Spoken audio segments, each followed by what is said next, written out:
And that is why Cloud is hype. What a story, Z-Fly. So, can I borrow your car? What? No.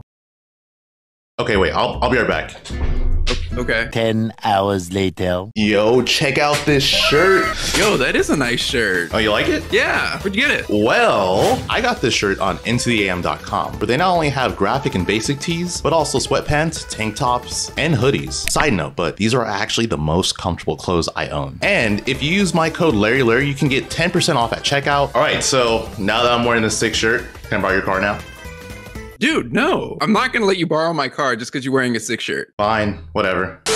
What is up, guys? Once again, live with another Lurr Lounge, but this time, instead of Mr. R, we have Zinoto. We're gonna be talking about the tournaments that happened this previous weekend, which are Battle of Z and Dokomi. And then we're gonna talk yet again about Acola and Sparg0. So if you wanna hear about Acola and Sparg0, you have to wait a little bit. But yeah, we're gonna jump into Battle of Z, because we were actually talking about it before we went live. And one of the big things we want to mention is Z, the TO of Battle of Z, because he top 8'd his own event. So shout outs to him. Yeah, the thing is too is that he's good at other games. He's not just a Smash player. Like, he's played Tekken, Street Fighter, all those other games. He's pretty solid at them too. But yeah, looking at Z's bracket, I feel like it wasn't anything. He just had like a solid run. Like, I feel like he didn't really beat anyone that he should have, or that he shouldn't have beaten, and then he lost to who I would say he was seeded to lose to, which is Mr. E. Oh yeah. So Elijahman is the breakout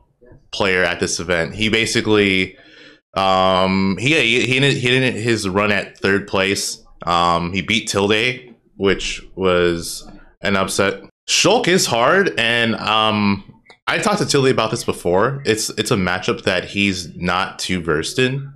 And he's also, like, if you don't know how to fight Shulk, there are a lot of stuff he can do that can throw you off. At the same time, though, Elijahman wasn't really doing some stuff that he could have been doing to make the matchup significantly worse. One thing to mention is that he wasn't doing the Minato Art hit stun cancel, because when Falco's playing against Shulk, Falco in general, he likes to do drag down combos and stuff like that, right? Shulk can actually get out of drag down combos with just activating Minato Art. So he wasn't doing that, because it's like, if Shulk does that, it's like he just cancels the stun and he has advantage. I mean, the big thing he was doing, in my opinion, was he knew a lot of people's defensive habits when they would spot dodge or something like that, and he would take advantage with Buster Art. So, like, let's say, you know, he hits you and then he's in Buster. You expect him to grab because Buster grab can combo. Instead, he jumps at you in down airs, and then down air just does a lot of damage and also combos. So he's getting like 30 plus off of one interaction. Yeah, if you guys don't know, Light was supposed to be at this event, and he ended up not showing up. It's funny too, because he made a tweet about people like dropping out of tournaments or like not showing up to events, and then he DQ'd. But I want to say something too. Like, the reason why Light DQ'd is because, from what I heard, he has a pet dog now, and he couldn't find a sitter. So I mean, that is a good reason. It's not like he just randomly dropped out. Apollo Kage has the shonen main character syndrome. The other ones don't. Oh, something to bring up about his run is that he double eliminated Zamba, and that is the first time he's ever taken a set off of Zamba. The first set was so crazy. That was a nail biter. I think they were both on their last stock game 5 and we're past 200%. If you guys have not seen that set, I highly recommend it, because that's actually one of the craziest last stock moments, because they were just living for so long. They both were just living. It's not like, well, I mean, they're obviously flubbing, but it wasn't like super spaghetti flubbing that you normally see. Like, it was still pretty composed, I feel like. I'm really curious. I'm just curious to see the progression, because he's one of the other people that I would have in the conversation for, like, I mean, it says top 20, but man, the way he plays is almost seems like he can always contend with basically anybody. Yeah, I'm curious to see how his progression goes. Yeah, I mean, he's beaten Leo and Glutony, which those are not easy feats. That's not easy at all. Yeah. Nope. Yeah. Oh, something. Also, Zamba too. Zamba's also one of the people that's like, sometimes he just doesn't do well, but then when he's on it, bro, he's also beating Leo. Yeah, I mean, recently he's been really consistent. So yeah, which is surprising. His biggest problem was usually that he just, like, his mental just crumbled really easily. Yeah, you can see in his play him just getting tilted in the cameras.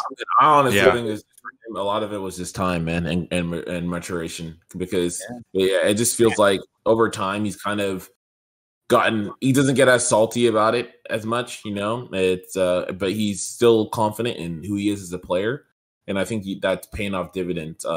Rather than, because a lot of these guys, man, some of them are so good, and it's like you see the potential, you see the diamond in the rough, and it's just really getting to the point where you can mature and learn from your mistakes and actually extract what you needed from that, you know, that experience and move forward, versus like, oh man, I can't believe it. Oh, you know what we talked about, like main character without the without the, you know, the hard work to back it up. Like, oh my God, my worldview, I can't believe it. I should be invincible. These guys just, they can fall apart, man. But we're seeing a lot of these guys get older, and a lot of them too have been working hard, or, you know, have coaches now and all those kind of things, and they're getting better at that mental aspect outside of the game, and you're seeing more consistency all throughout, which is really cool to see. I agree. I feel like people don't realize how important just having a good mentality is for competing. Because I think people don't realize that the most skilled character or the most skilled player doesn't always win the tournament. Oh, I think people are starting to realize that a lot more. No, even now. Especially with Leo losing a lot more. Like, no, but even still, I feel like people don't understand that, because it's just, you'll see someone play, like, you know, we've been around, so we've seen so many tournaments where this person just looks unbeatable. They just look invincible. And then you just hit them with the right combo and they crumble. They just don't know what to do. Yeah, they're gone. And you're like, what happened? And yeah, that's what it is. It's literally just, it's the mindset. It is the mindset. Some people have it initially, like without really much work, and then some people have to grind it out and actually have to sit and think about improving theirs or how to improve theirs. Mindset is important. Just having a proper mentality and positive outlook. I always tell some people sometimes, you know, when people are like asking for advice or like kind of talk about mindset, dude, I always think about freaking Trella, dude, back in the day. Back in the day. And Trella was literally like, dude, the way he would destroy people. I remember back when people were first like spreading the rumors, like, dude, this guy is beating Zero, blah, blah, blah. Like, how is this happening? All this stuff, you know, like, and it's like, but then when it comes to tournament, it's like you do well, and then something would happen along the lines or get down or whatever it may be. And it's like, oh, well, you know, like there's so many additional factors, right, to be the best in the game. And this is something that is in competition all throughout, man. I mean, you talk about, I mean, an easy one, right, outside of that is like injuries, right? Or dealing with like tragedies and stuff as you're progressing as a player. Even as an athlete, these things happen all the time. There's so many people who are so talented and they never make it to, like, say, for example, we're talking about basketball, and they never make it to the NBA, right? Or they make it to the NBA, but like they never get into they never get that same kind of dominant mentality despite having the skill set that they have, whatever it may be. Or some people, they suck but they're like relatively suck, right? But they're still good, top, like strong athletes, but they're not as good as the rest of the people in their field. But then they get to the NBA and then they have a breakout, right? And they find their way, right? There's just like, there's so many different factors, I think, sometimes in competition that people don't recognize. And it's like you said, you don't always have the most skilled person winning a tournament or winning an event or being the best at that point in time. You know, there's a collection of factors. And the more you recognize those things, the more you recognize how life operates on waves, and that you're going to have the ups and downs, and those things have to be calculated, right, in tandem with other other variables. Until you recognize those things, you're going to be in a world of hurt, because you're just not going to understand why I should be doing. Why am I not getting this? Why am I not doing that? It's like, dude, there's so many things to take into account before you can really get to that next level. Yeah. Another interesting thing I saw is Armadillo. He's doing so much better now, but like this all could have not happened. Like Armadillo getting to like as far as he did, he almost lost the Hungry Box. Hungry Box powered off. Like, yeah, dude, I saw that set. That whole the beginning of that set was just literally HBox hitting his rest. Like he was just hitting his rest. Yeah. And then I want to say halfway through game 4, Armadillo's like, wait a minute, I don't have to approach you. Yeah, all right. What if I just don't Yeah, do that? he's like, he's like, wait, what if I just don't put myself in spots where you can set up into rest? I wonder how you'll do then. And then he won. And then he won. Yeah, I mean, still regardless. Those are the funniest. I love seeing that in tournament. I think that's the funniest thing. When it's just like you see someone getting like there's a bop, and all of a sudden it's like you just see them have an epiphany in the middle of a game, and then it's like, oh well, never losing again. GG, shake my hand. Armadillo doing well is pretty nice. What do you think about Tilde's his run in here? I mean, I also thought he would. I thought he was going to beat Elijah, and he didn't. And I also thought he had a very good chance versus Zamba, just because that match was also extremely hard. Yeah, well, because it's Rob, and he just gets tossed around sometimes. So I personally thought that Tilde was going to win the whole tournament, just because I felt like his bracket was good. I thought his bracket was good for him. Like Armadillo, he was telling me he has like good practice against Vivi from New York. So from New York, yeah. So he has experience in that. The only one that was iffy was Elijahman, which again he doesn't really know Shulk very well. And then Tilde Zamba has been in Tilde's favor. Tilde normally wins, but yeah, and even the matchup wise, Tilde thinks that matchup's like super in Falco's favor. I don't agree with him, but he's just like he thinks it's super in Falco's favor, but.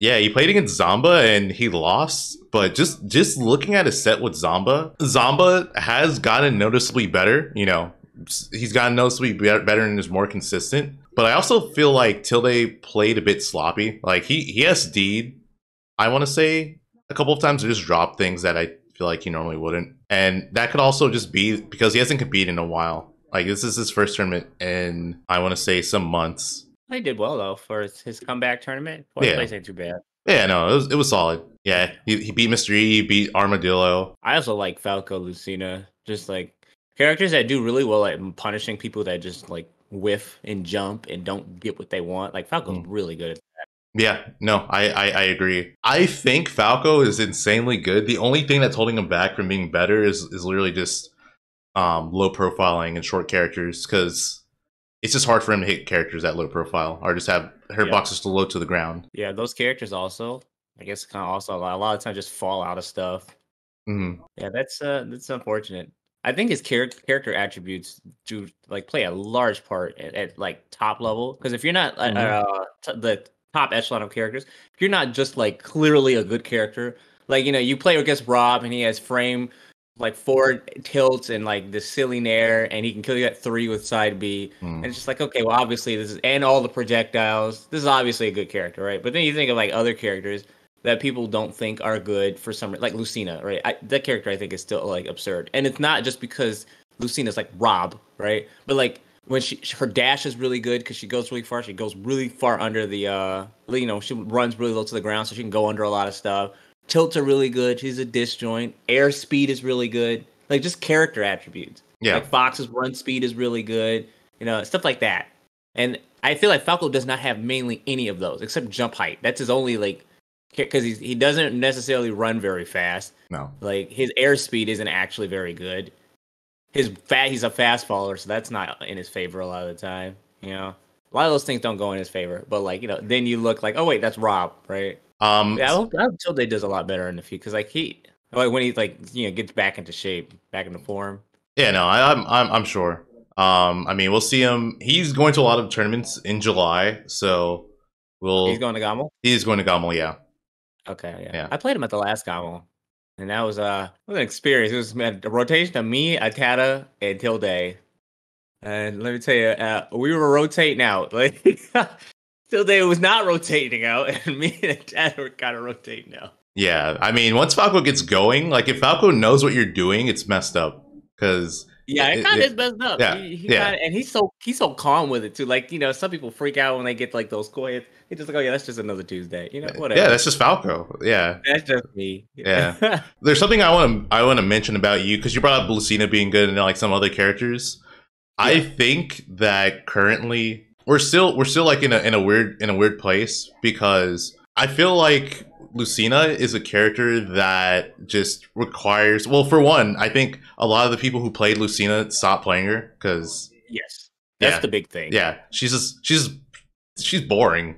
In my opinion, like compared to like the rest of the cast, it's like, okay, I can be this sword wielder that just just is very straightforward, or I could be Kazuya, right? Yeah. Or Luigi, or something Luigi, crazy that kills you at 0. Yeah, right? yeah. Like, yeah. Yeah. So I just think it's that, and then the people who have continued to play her in this meta, it's also harder because she has a really good advantage state. Like, she has a lot of ways to make it to where it's really hard for you to play the game, but you need to be precise. Like, you need to be able to position yourself consistently and then time everything properly. And if you do that right, it looks really messed up. So you just keep control of the whole game. When it's working, it's just on. Yeah, but I feel like that type of play style, it's harder to appreciate or realize how good it is, because some people will see it, like lower level players will see it and be like, oh yeah, he's juggling them, he's guessing right. But in actuality, like, you're positioning yourself so that a lot of things just will not work. It's just incredibly good option coverage that I think a lot of people just don't see and can't really appreciate, at least not yet. Yeah. I also think people always attribute it to like, oh, that's just Proto. Oh, that's just blank. Like that's not actually Lucina. That's just this guy. Yeah. But then you'd like, Zamba did it when he fought I think it was at Big House where he played Meister and he said screw it and just went Lucina. Like, it's possible. Like, it doesn't have to just be Proto. Yeah, no, absolutely. It is the character's tools. It's just that it's harder to see that it's the character's tools that are doing it consistently, because it's not like you're getting hit with an electric where you get 0 to death or something like that. It's very slow and painful, and it just does. Yeah, it's a very slow and painful process. Yeah, I think Lucina also does really well against characters that people just commonly don't have answers to. For Game & Watch, right? Like, a lot of people just don't know what to do versus that character. And Lucina, I think, is a character that can do very well versus Game & Watch. Dude, also maybe Steve, but like, do you actually win versus Steve, or are you just winning at this one point, right? Yeah, Spargo just estimates like Acola and all the other Steves, but then you see that same matchup anywhere else, and Steve's not losing. Yeah, it's pretty wild. I also want to bring up, we finally don't have Mr. R here, so you're not gonna get like into like a Game Watch rant. Oh no, is that how it works? Well, you know what? Looks like it's my time to shine. I'm just kidding. Yeah, no, like literally every podcast we would bring up Game Watch and he was going on a rant. Oh, no. All right, I think on that though, let's head over to Dokomi, the tournament in Germany that had quite a few out of country players invade, or a couple. I think it was like 2 or 3, but yeah, Germany is probably one of the best countries in Europe competitively, behind France and UK. France, yeah, so you have Quick, you have Tarek, you have Makuro. Those are like the top 3. And for this tournament, we had Space and Lancelot invade, and that actually ended up being grand finals. Space and Lancelot. Yeah, I would not have guessed that. I'm gonna be real. Sam is like, when you don't know, you just win, right? Like, there's no I'll figure it out, right? Because you're not playing, and you're not figuring it out. So Quick losing, especially to Bowser, like, man, he beats the Mario though, like, and the Game & Watch. That's so confusing to me. The characters that I actually thought would beat him, they lose, and then he goes and plays Bowser, and he loses 3-0 to Bowser. Yeah, no. Damn, is Bowser. I cannot believe that. Makuro is really, really good. He is definitely the best Bowser in Europe. And bro, it's Samus. Yeah. Come on, how do you even play the game as Bowser versus Samus? Dude, Bowser is a good character. I think Bowser is another character that kind of fits into that realm of Lucina. In a weird sense. Like, he's not doing any crazy combos. He's not doing any crazy combos, but when he hits you, you feel it. And yes, Makuro is formerly known as Dark Thunder. So if you know who Dark Thunder is, that is the same person. There was a point where I think Quick was just like, he had like a big losing streak to Makuro. So that could also be a thing, like a mentality thing, where it's like mindset wise. Jeez, man. But yeah, no, he's really, really good. He's been top 8ing some other top European events as well. I believe he got top 8 at Icarus, which was a pretty big major event. That one. Yeah, Icarus was hype. Yeah.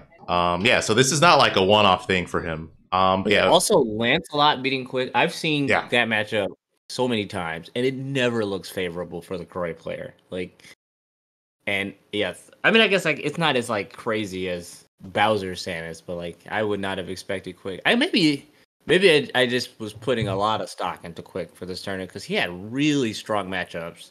Like going into this, it said Game and Watch. Game and Watch, that's rough. But like the other ones, I could definitely see it.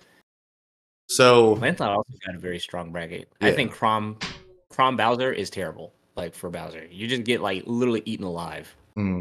Yeah, I was gonna say he's one of the few players that use Roy and Crom still. Like he has not given up on Crom. Yeah. Yo, shout outs to him. Wait, did Lancelot also used to play did he have a Lucina as well? I don't remember. I don't know. I swear I've played Lancelot in Valhalla. Could be, I don't know. A long time ago. Anyways, yeah.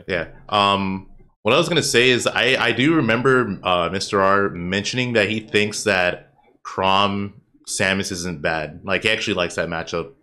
Oh, okay. I've seen Icemus play that, and it never looks favorable. You just lose. Like you get thrown on stage literally one time, and that stock is gone. Yeah, I mean that's Crom in general, though. Yeah, it's because sometimes you can just like space around with your up B and be like kind of creative with it. Once the chart shot gets big enough, it covers like all of it. All of it, yeah. Yeah. And up tilt also, if they hit air dodge, it's just because it doesn't send you like at a good angle, it just sends you flat. So that also kills you. Yeah, I could also see up tilt not having much lag, so you could probably still potentially set up for a ledge trap if you miss it. Yeah. And then on top of that, like Crom, he likes like left to right combos, not up to down. Yeah. So like Samus like landing with down B and stuff, you basically have to use up air only to cover like the down B mix ups, and that's not really what Crom wants. But Mr. R is that kind of player that kind of does stuff like that. Yeah. He doesn't really try to zero to death you. He tries to, I'm gonna win this game. Yeah, I mean, I feel like Lancelot's the same. He's really, really good. If you guys have never seen him play, he is really, really good. Yeah, I saw him. I think I met him before. I think it was him and Flo, but I know I met Flo. Maybe I haven't met Lancelot. Lancelot was at Genesis, and then he was also at Pound. So if you were at any of those events, I probably did meet him then.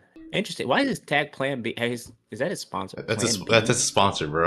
Is it really? Yeah. That's his sponsor. Plan B sponsor. I'm pretty. I'm gonna look it up because I'm pretty sure it's like. I mean, it is. What it is. Hey yo.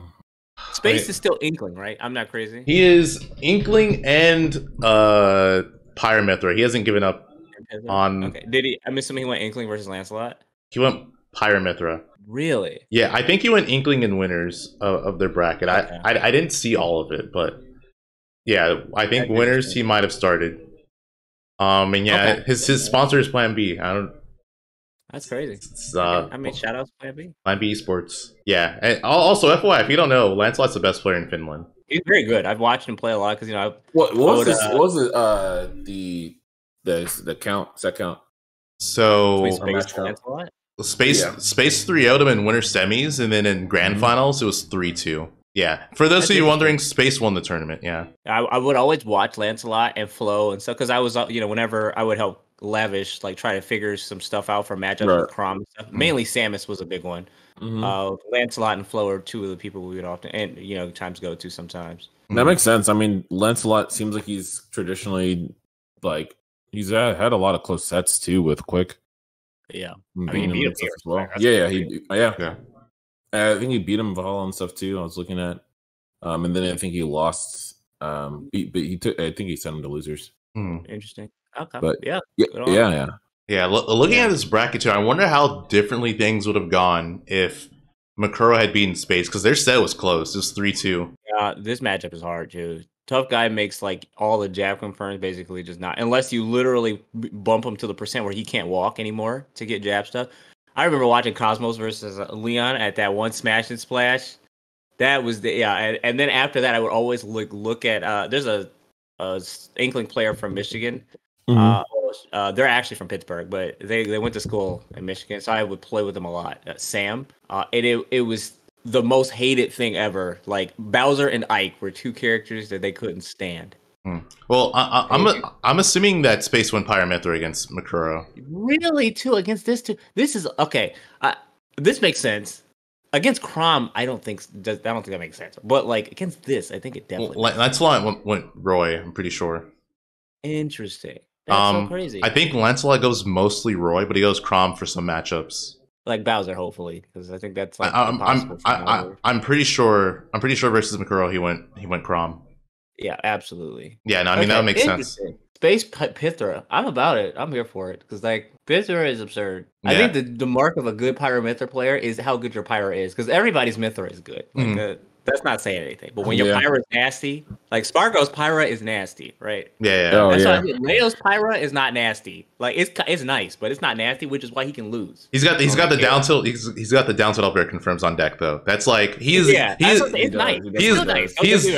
Pyra who hits that. Yeah, that's Leo too. Behind that control, that's still Leo. So that is.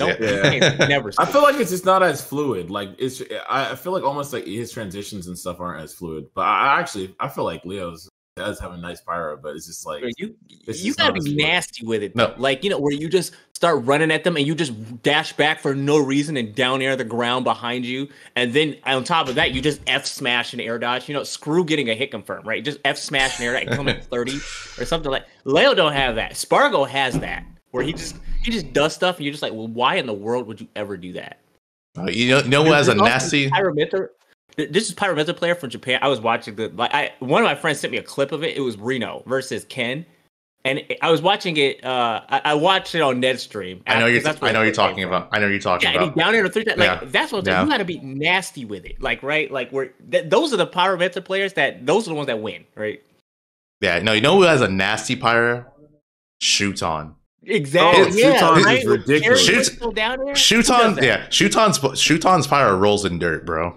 Rolls in dirt, rolls in mud. You might as well call him a pig. Yeah. No, he's dude. It's crazy because I feel like all the good stuff that like people early on were doing with Pyra, like he's the only top level who does that, like who does those things, and obviously is a top level player to boot. So like, it's insane. Like I was like, man, like he does the tech chases, like. He's so good at the tech chase stuff, like in the footstools. He's really, really good at the transition, getting the dares and stuff too. He knows when to transition from like dare to up smash versus dare to like prominence revolt, all this stuff. Like, dude, it's so sick. But again, I feel like it's it's not only that his Pyra is so damn good, but he also just knows when to like. I think part of being good with Pyra also too is just really knowing to transition into the character itself, right? Because sometimes people it's like. They have the textbook, like, oh, I have a juggle, then I'm going to go into Pyra. Or, okay, someone's off stage, now I'm going to Pyra, right? Versus, like, a lot of these guys, they really use it as a stance, like a stance change versus, like, this completely separate character. And it's like that fluidity, like, is what makes those guys so scary. Because then they're punishing people for assuming they're dealing with, like, Mythra range, and then they get hit with Pyra range, and they just get jammed, and they make them pay for it every single time. Like, Shuton is... His ages is so damn good. It's crazy.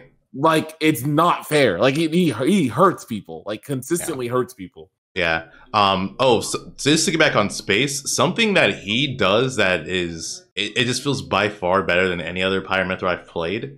His ambiguity on certain moves is ridiculous. Like there's sometimes he will land on top of you with like a nair, and I feel like I'm pretty good at knowing what side someone's on.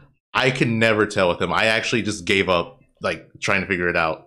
He's like that ambiguous with his landing aerials or just spacing in general. Oh, it's good, man. Yeah. Also, Space is another traditional fighting game player. If I'm not mistaken, I'm pretty sure he's actually beaten Sonic Fox in another fighting game. Really? Yeah, like he's actually beaten like Sonic Fox in some game. I'm curious in what? Because like I don't know, the game Sonic Fox actually plays it. That's not.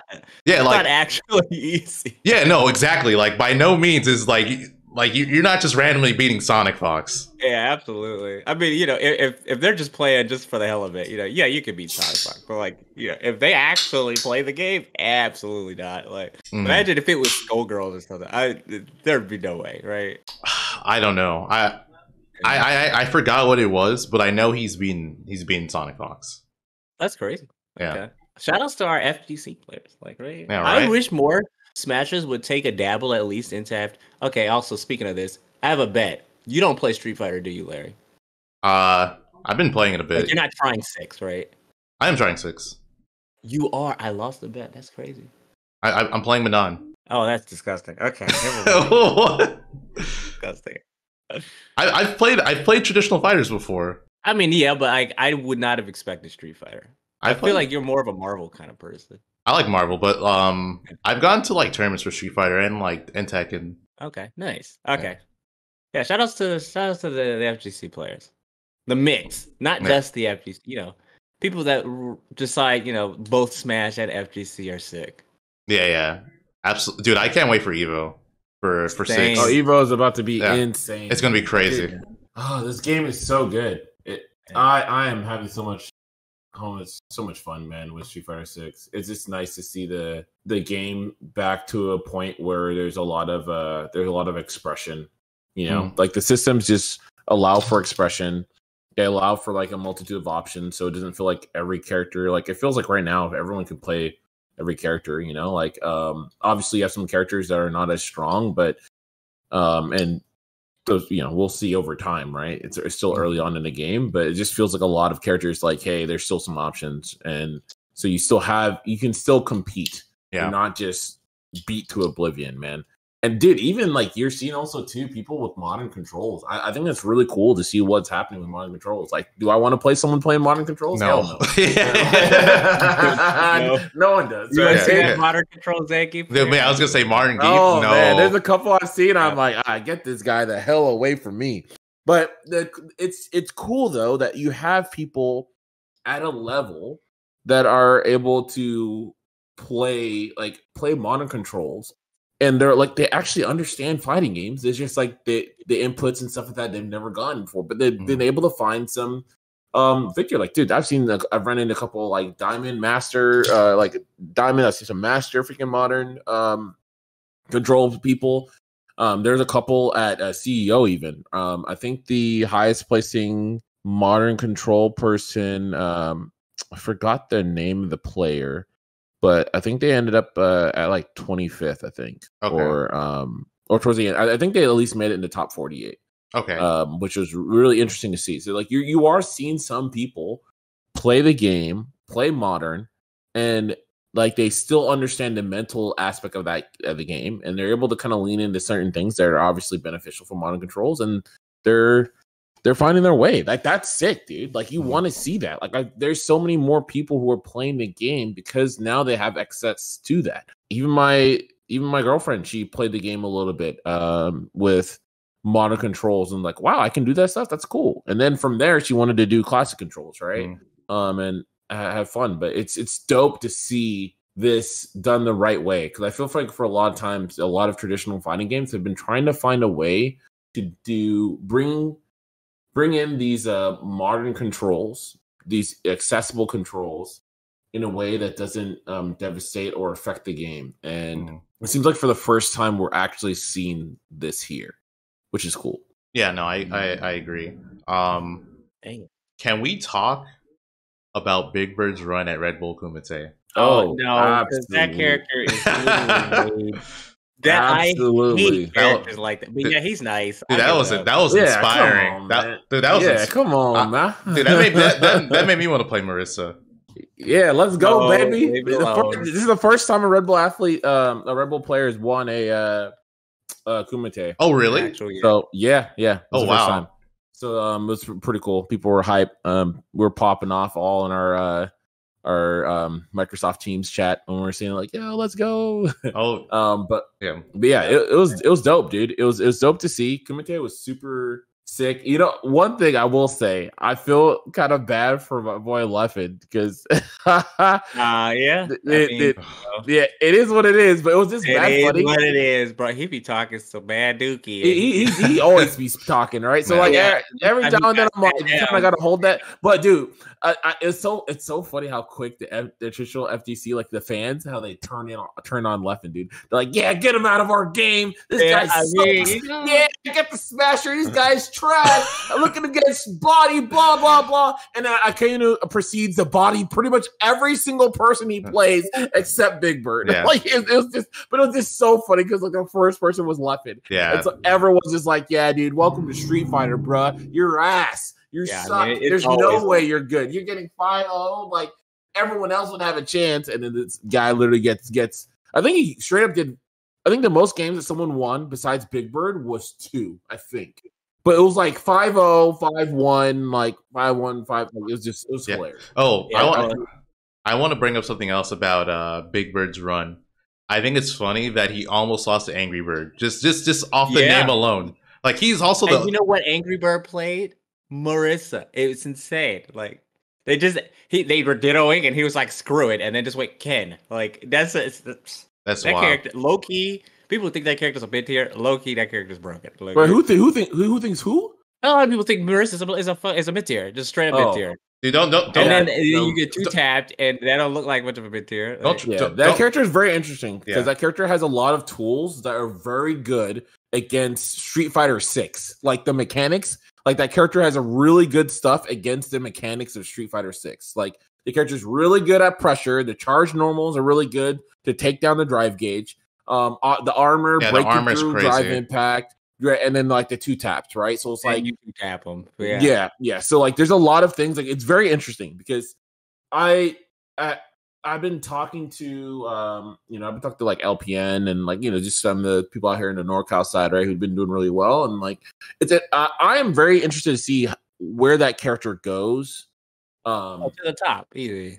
You think the character goes to the top? Not really. When people get more comfortable with these mechanics, she's not playing the game. But like it's so obnoxious. Yeah, I think the character is gonna go down, but I think in this current meta, that character is very dangerous. Oh yeah, she's gonna destroy like you. Represents. Yeah. She's just like, oh, get swept, dude. Get swept. Yeah, I think definitely. I think that's how Smash went to us. A lot of the characters that didn't really have game plans yet were like super weak. And then once people figured out how to actually implement their game plan and then make it so that's all they had to do, now we have a completely different meta. Yeah, like, absolutely. Lucina, Wolf, the game plan is easy. You just be a good character and you hit them, right? Yep. Yeah. Now the game plan is Lucina and Min back throw into Dragon two tap, or the Steve 0 to 80, you get a diamond and you kill them. Now that people know what they're doing, it's like, oh god. Right? No, absolutely, and that's what happens, right? There's gonna be characters that have more clear-cut game plans, or game plans that are residual from their previous iterations of the game, right? Like Cammy's always gonna do well, because that character's just always that character's like Fox, it's just spamming all day. It's just fast, but then also, just fast. All right, it has great attributes. Great normals traditionally, but I mean plays pretty much a similar game all throughout the entire career of the character, right? So it's like a lot of these characters. There's some of these characters that are just like, dude, people are like, I've been playing this character for freaking decades. Yeah, sick. I just need to do that. It's like, just tweak this. Yeah, I just tweak these couple things. I think the only I think the only time where you actually see like the meta being very clear cut is when the characters just are in balance. Like there's an obviously good or best character. Then at that point, it's like, oh, well, I have to figure out who beats this character. And that's where the meta lies. But I think with 6 being as balanced as it is, like I just most fighting games in general now are very balanced. So it just seems like a lot of the times you're not going to know what the meta is going to look like. You'll just know like month 1, oh, these characters are really easy to pick up, so a lot of people are going to go to them. But then if you look at the game a few months later, it's going to be completely different. Yeah. No.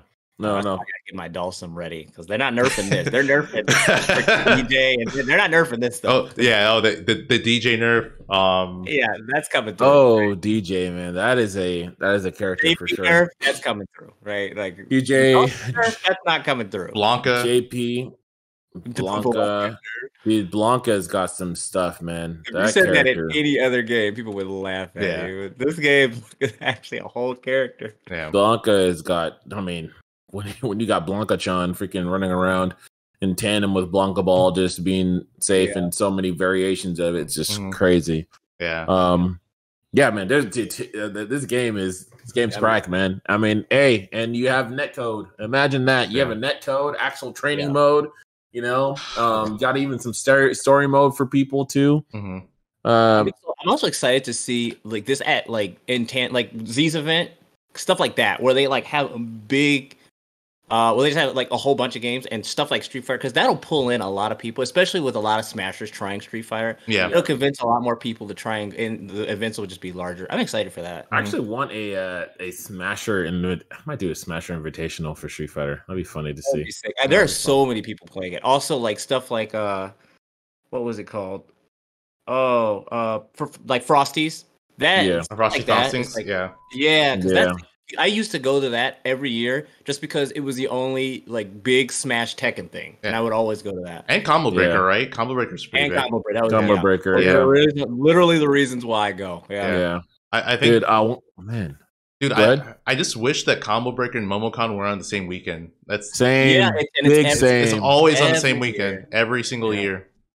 That's my greatest tragedy because I feel like every single time I'm like, dang, I mean, it's my boy, right? Like it's freaking PB&J. He's doing it. Like I gotta go, right? But I've wanted to go to Combo Breaker for such a long time, dude. I've bought sometimes I just like support it. I just go around. I'm like, all right, I'm just gonna buy a ton of merch just to support Combo Breaker because Rick is like such a great TO. Everyone says it's like literally the greatest tournament. They love going to it, right? It really gives them like.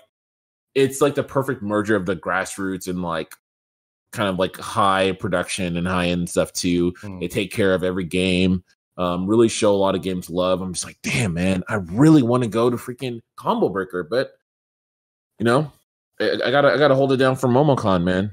But, man, that's where I see ESAM and MVD every year too. Yeah, I mean the event looks sick. I don't think they've missed one. Like, Yeah, they've gone every year. It seems like that's how it is, right? There's usually is like you have a camp that like they always go to Combo Breaker, and then you have people who just always go to Momocon. Yeah, and that's usually just how it is. Yeah, it's just set up that way. I want to say Meister would always go to up to a certain point. Yeah, I think now he's starting to not do that because I haven't seen him in like 2 or so years. But yeah. Well, I think now he's Momocon because Momocon also has a pop bonus. So that's true. yeah.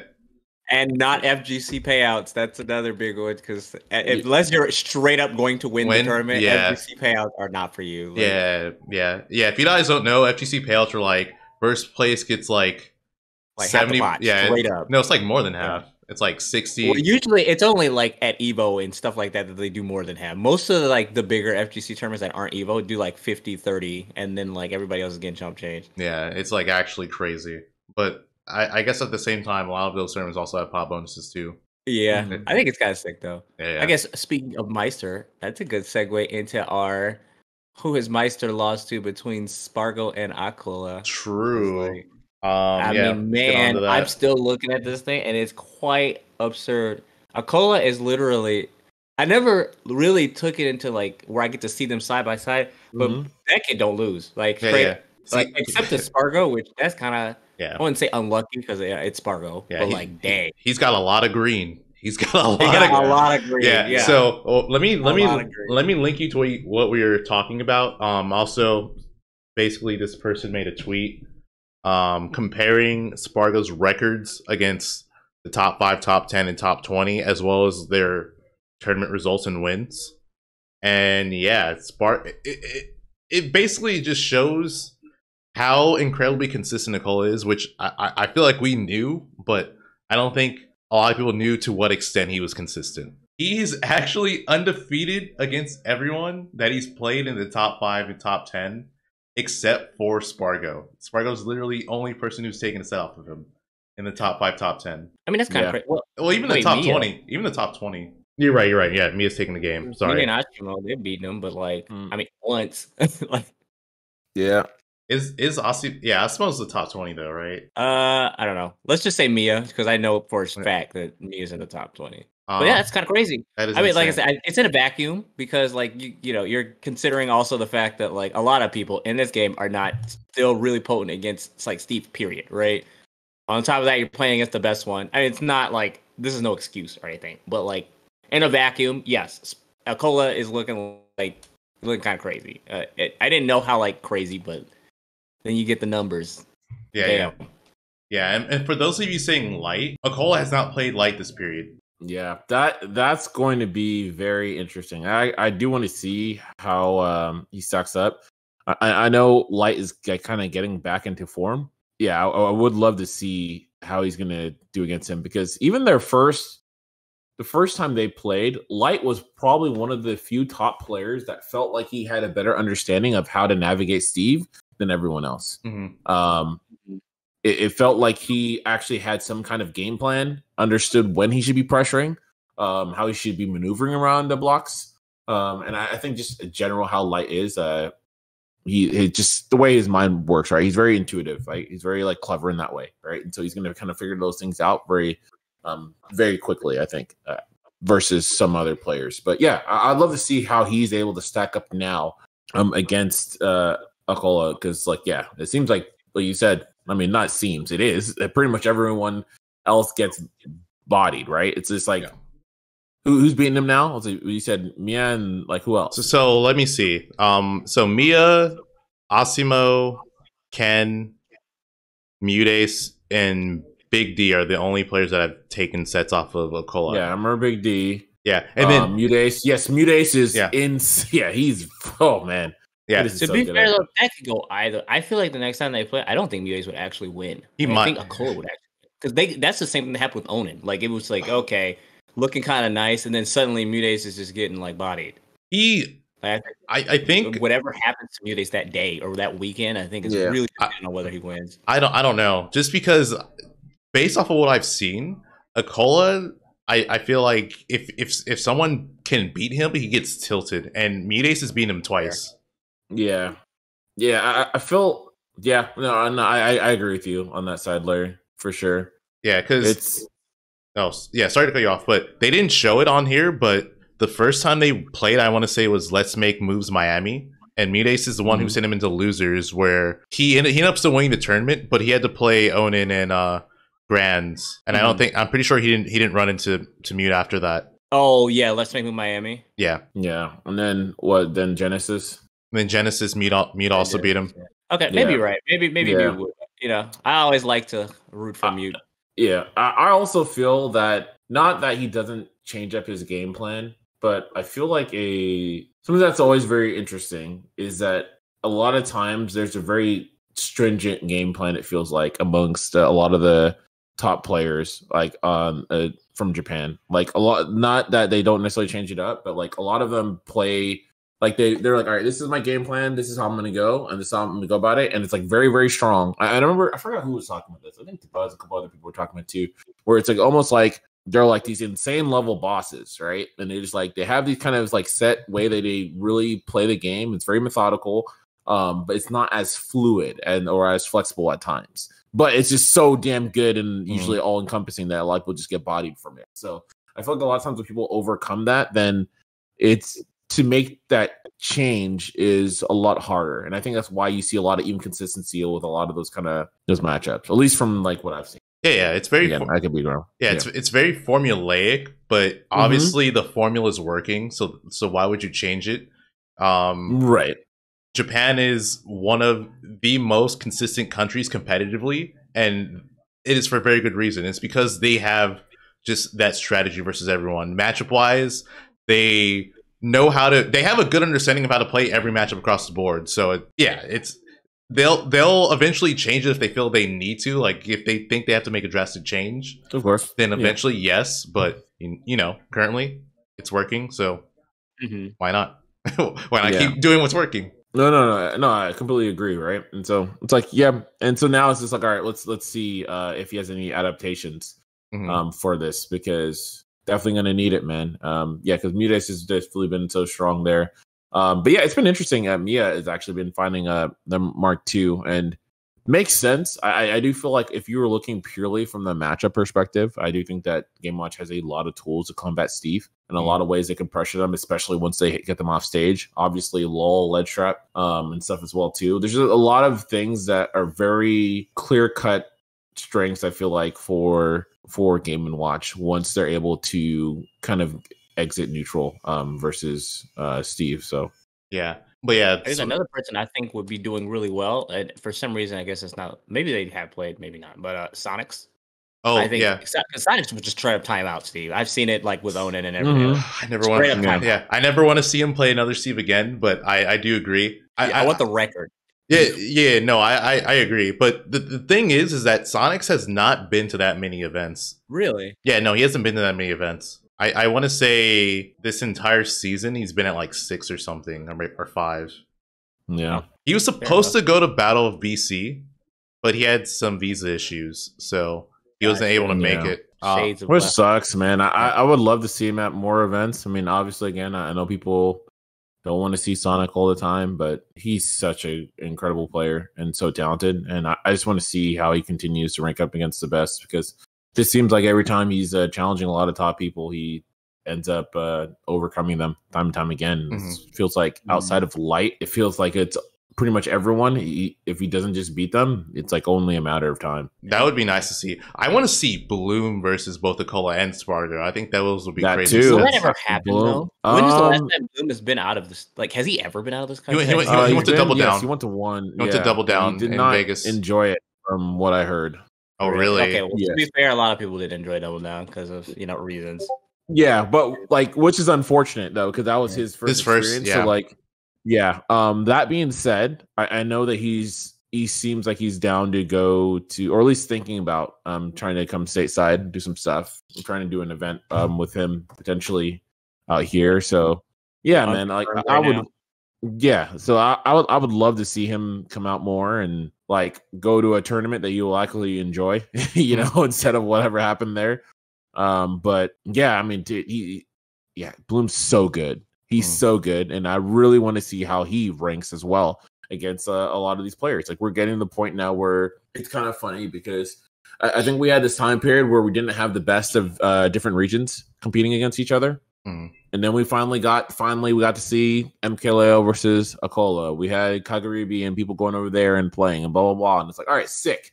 Now we're kind of seeing where people stack up. But now we're getting some new people in these regions that are really good, right? And we're getting a lot more people like, now instead of just Gluto, right? Now you have Bloom, right? Now you have the rise overall across Europe, that people are just getting better. And then you have like Sonics is already good, but now he's like knocking at that door, right? Just one of the people that's, if you give him more time, could be one of the best, right? Apollo Kage is getting up there too now with these wins as of late. Obviously, hearing more about the Japanese scene and not just Acola, but Mia, Asima, all these people.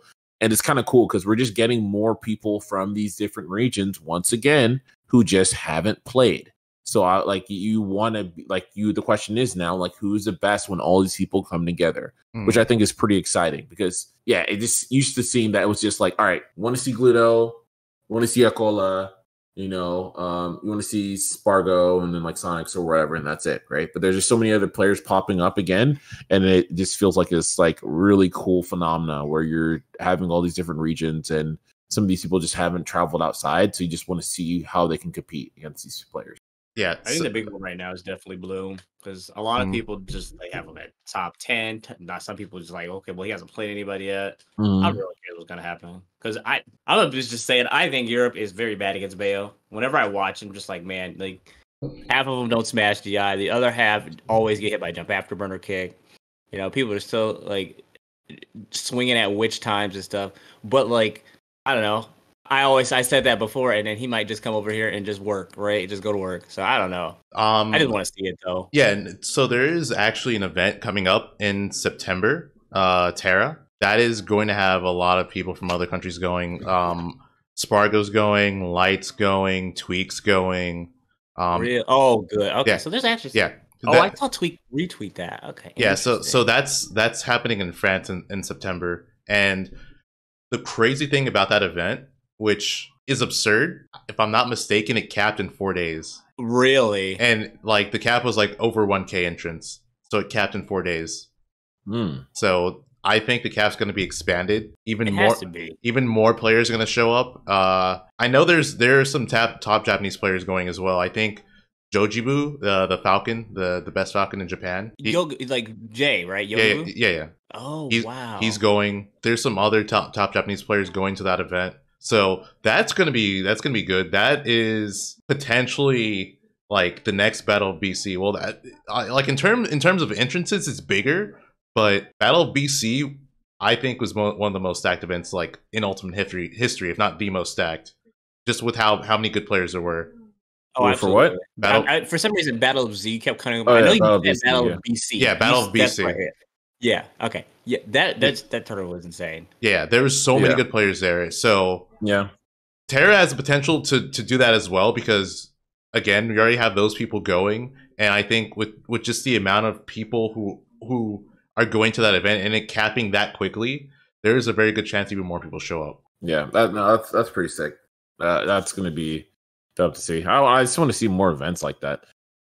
See in the chat talking about Zachary, dude. Zachary at Kagaribi was dude. That was such a joy, man. That was so hype. I'm so glad he came through, man.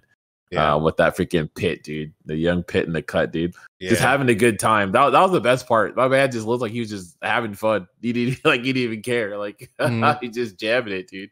He just OD. Yeah, no, he's insane. It's also interesting because we only take consideration. This list is only taking into consideration the top 20 players, but people like Zachary who are just like insane, right?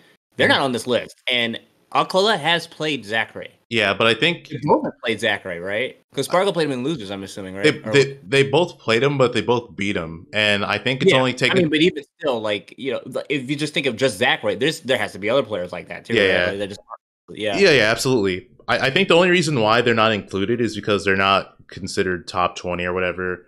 Yeah, but there's other now. They have other losses. So other losses, there's Void, Yara, Jackal. It's literally just the people Sparg0's lost to. Yeah. I mean, the crazy thing is he still won this tournament. Like, I was like, dang, Sparg0 just said, you know what? I think I'm going to win today. But then there's the other guys like where he lost the Summit.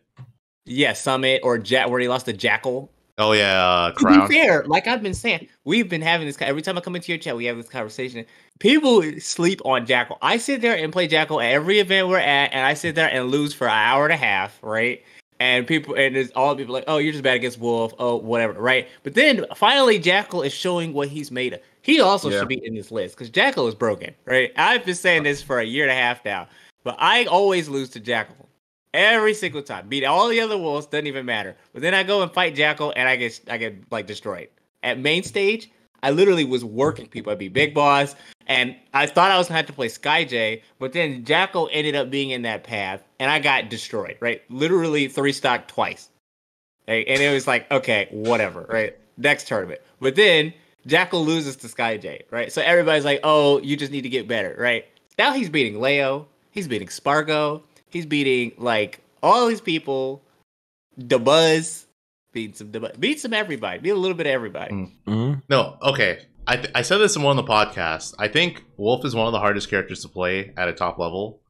He's kind of like in like that Lucina category because the way you do well with him is just like constantly juggling the opponent, stuff like that. So reading landings is huge. Exactly. It's just a lot of positioning and just being in the right spot at the right time, and I think it also doesn't help you that Jackal's practice partners tweak. So yeah, I mean, whatever.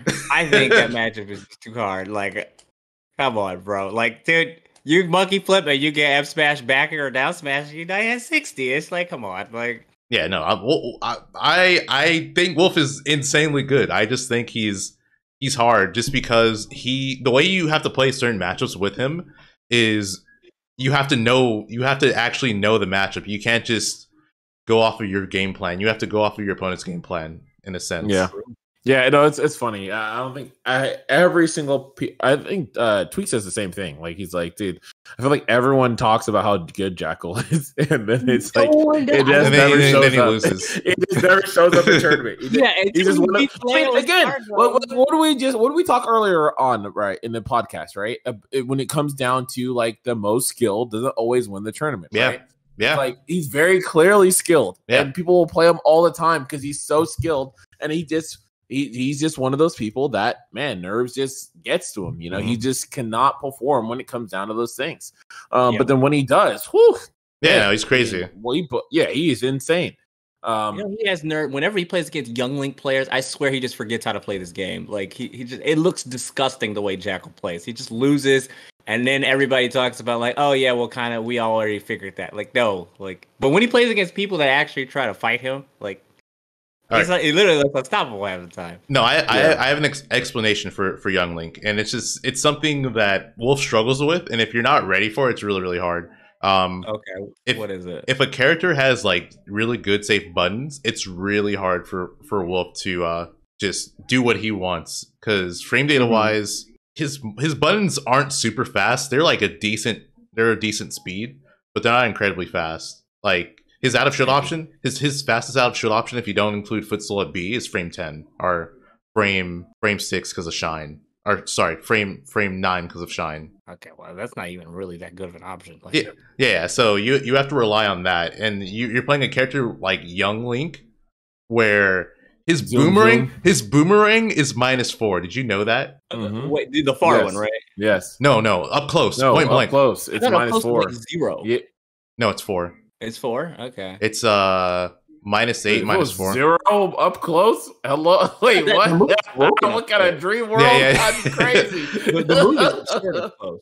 Like straight. I guess also maybe I'm considering the fact that Young Link is not in shield and you are. Like, yeah. So you have to deal with that. You have to deal with stuff like that as a Wolf, and your fastest out of shield option is frame 10 basically, because you're not going to do shine. Yeah, you should look at Young Link's frame. That's one thing you should.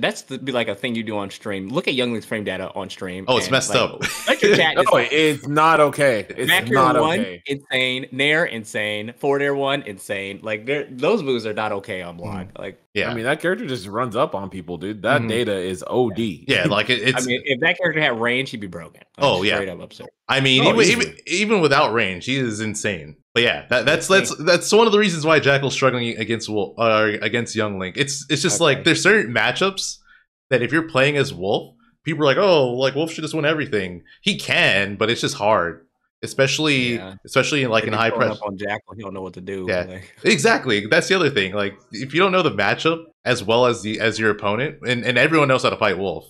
Everyone knows how to fight Wolf. If you haven't fought a Wolf yet, you haven't been playing Ultimate. Like. Yeah. So it's a struggle for those reasons, but Wolf obviously has the tools to do it. It's just harder for those reasons I mentioned. Yeah. Let's say rocking streams. Let's say Mexico being better than America is actually insane. Is it though? I mean, I think just overall, there's a lot of out of country players that are really good. Mexico is like the entire region better. I don't think that's true. Is like the top half better? Probably. Is that even true? I mean, collectively, I don't know, but I think that just overall, people, it's kind of just because we watch so much U.S. events. So because there's so many U.S. events to watch, just like, oh, obviously the U.S. is like heads and shoulders above everyone else, which again, not true. Yeah, that's not true at all. Yeah. Okay, let's get back to this Acola Sparg0 thing though. Player records, Acola's insane. I think the only thing that's not the only player that's not included is Dokomi, but I don't know if the event that Acola played Dokomi was like a ranked event or like counted towards rankings. That's also an insane player. If you don't know who Dokomi is, he is a 14-year-old midman. I remember seeing that like Twitter. Is he the one that hurt people? He's the one who hurt people. That made Japan get mad? I don't know if it was him. I mean, collectively, Minmin just is hating Japan. Was that just Proto and Dokomi, dude, just out here? Nah, dude. Japan has min-mins. They have many. They got min-mins. Many mins. They keep it dirty. Many mins. When they want to win. Got many mins. Yeah. They got lots of Pyromithra, lots of min-mins. Mm-hmm. Olimars, they have a lot of Olimars and roses for some reason. Yeah, that's also really weird. Yeah.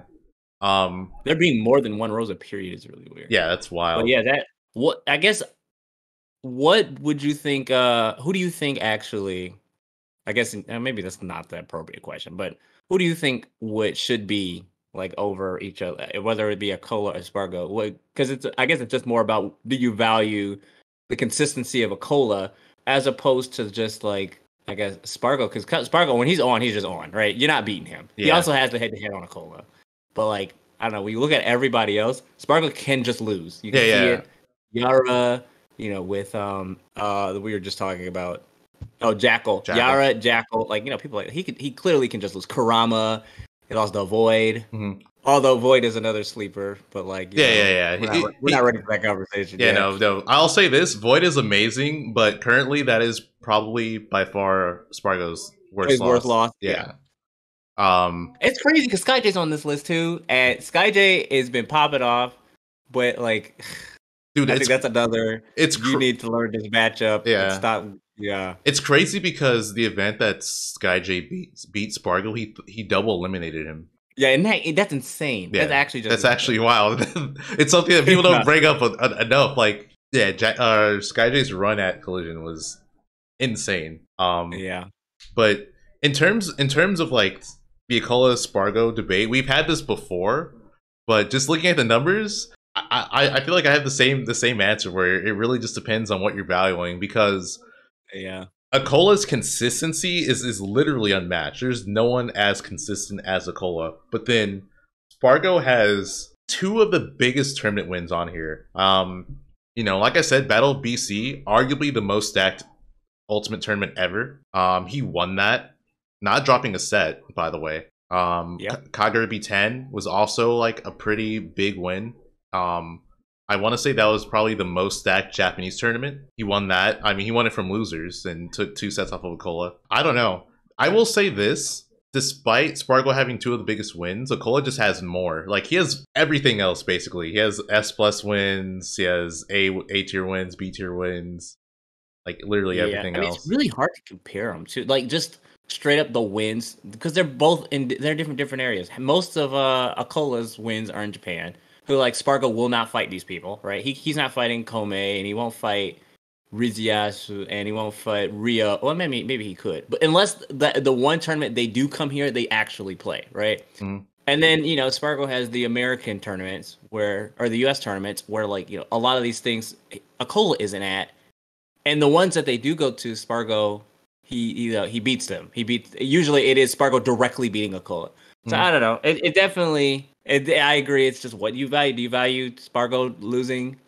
Like, he's the possibility of losing in Acola's consistency, or the fact that, when you pull up at a major, you're probably going to see Sparg0 taking the dub, right? Yeah. The thing I will say about this is that I think it is way harder to be consistent in Japan than it is in the US or anywhere else. So you have to also they're nice. Yeah, no, dude, they're insane. Nice. That Japan is the dark continent. If you watch Hunter x Hunter, that is the dark continent. Yeah. So to come out on top in the dark continent is all the time, too. Everybody can just put you in losers bracket. Yeah. And they run best of 3 most of the way through the tournament too, if not the whole way through. So it's not like you get a lot of time to figure it out either. Yeah. And I mean, we already saw with Sparg0 went there and lost to Yara. Yeah, so, I mean, to be fair, you also had to say that he won the tournament. Like, he did win, but I think you have to bring them up side by side, because it's impressive that he won, but at the same time, it also shows how scary Japan can be, because he lost to Yara. Absolutely. The fact that you can just go to losers bracket on anybody. Like, I mean, you always say Jimmy Joe Schmo or whatever, but literally anybody can put Sparg0 in losers. That's crazy, because there's like 5 Yaras, like. There's more, right? There's that Bale player that just randomly beat T. Yeah. There's just so many people in Japan. Yeah, and if you just aren't ready, and they play all the most obscure matchups. Yeah. But I think the scariest thing is for some of these players, they'll show up to their first offline tournament and just destroy people. Yeah, right. Like that mid. Like, it's like, oh yeah, this is my 4-year-old mid. Just say, hey, I want to go to tournament, mom. And that's the funniest thing. Yeah. What a losers bracket. Like, oh, I'm pretty good. I'm pretty nice in this game. Like, wow, didn't know it was this easy. The power of online, dude. Yeah, I swear Sonic used to be that way too, where he used to like talk about how he was really good online or something, and then people would just like, you're not actually good, you're just good online. Oh no, right? He definitely was, and then he just dropped him offline. He's like, what up? Yeah, Mhm. exactly. That's what it's gonna be like in Japan. Because like their Wi-Fi scene is actually like disgusting. There's this Ganon player. I came across his YouTube channel once, and he was working people, just straight up just destroying people. And I was like, what if this guy decided to just pull up offline, right? Yeah, no, The it's frightening. other guy too, that Ice Climbers player, what is his tag? He's disgusting. Like I can't pronounce his tag. I think it's Murisat. But he's super disgusting with Ice Climbers. Absolutely disgusting. What have he pulled up? Like, are people just going to losers bracket? You see how it works with Big D, and Big D doesn't even do Ice Climber stuff half the time. Dude, right? He's just a funnies god. Yeah, he just kind of hits you with hammers because they do 30 damage a piece. But like, Mhm. what if he actually? That guy's 0 to deaths off of everything. Literally any hit, you just get 0 to death. Like, America, we have it like. We have it good because, like, you know, if the person is going to losers bracket, they're going to losers bracket because of some cheese, right? That we know is there, right? Yeah. We all have seen it, right? Or the fact that they're just going to lose bracket because, you know, they're fighting Jackal, right? Which is whatever. But like in Japan, you just go to lose bracket because you decided to run into that random duck hunt player that you've never seen before. You know? Yeah, it's like actually the number one duck hunt online. You just ran into them. Yeah, they're the duck hunt in the world. That kept and we don't have villagers like that, right? They just straight up have the best villager player in the world, like just in Japan. And what if you just have to pull up on that guy round 2? That Corrin player that's just crazy with it, like Neo or Neo. Yeah, but maybe it actually is good that Spargo is just winning here, and because I mean, if he did go to more Japanese tournament, maybe he would just get more losses. You know, like not saying that like it would happen, but like that is a possibility. It's either that or he would never lose again. Those are the two That's options. true. Those are the two options. Which one would happen? Yeah, it's a very good question. Yeah, I don't know. I think I really like respect Spargo's play because it is very good. It's just good because he's better than the most of the people. Like he's not doing cheesy stuff. He understands what he's doing and he understands how people react to what he does. Mhm. I really respect that. But I don't know. Looking at it just like as a list, that kid Acola just does not lose. Yeah. Like His worst so, I don't know. His worst placement is 7th at Genesis. Yeah, and you see how he had to fight for that 7th too. That wasn't just oops 7th. That was a man. Are you having a fight for a bloodbath? He literally fought his 2 bracket demons. Yeah, he like that's who he lost to. He lost to his 2 bracket demons, Spargo and Mutace, and got 7th. It's crazy. So crazy. Like that top 8 is insane. Tweak, Gluto, MKLL, Spargo, Sonics. Like there's no losing to any one of those players could be a first place, right? Like they're just straight could be a first place, and like getting 7th off of that is wild. Mm-hmm.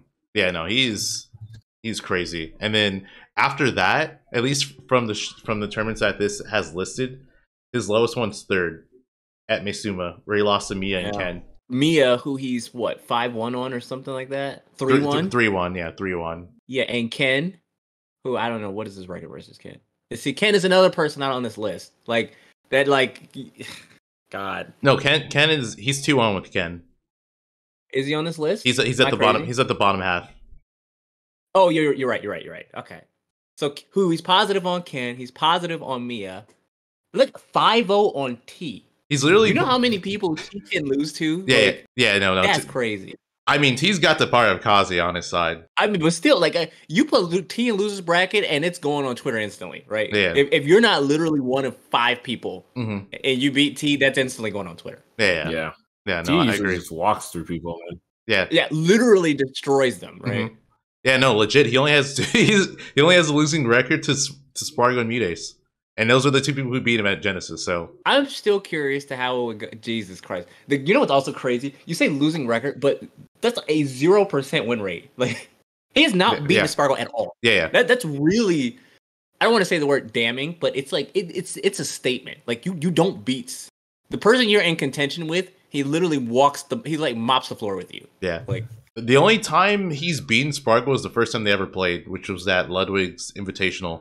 Oh, the Invitational? And that was it. Really? That was the only time he's taken us out. I've seen that tournament so many times that I cannot remember that set for some reason. Spargo has deed. I remember that set now. Yeah.